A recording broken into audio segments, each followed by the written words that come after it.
Before you begin, remove the top cover and speakers.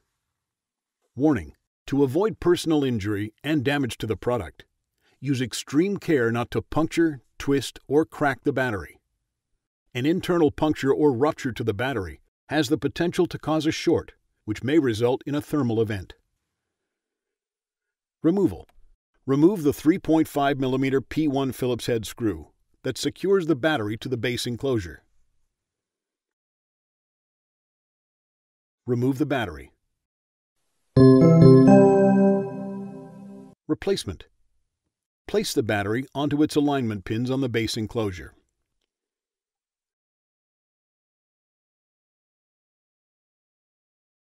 Replace the 3.5mm P1 Phillips head screw that secures the battery to the base enclosure.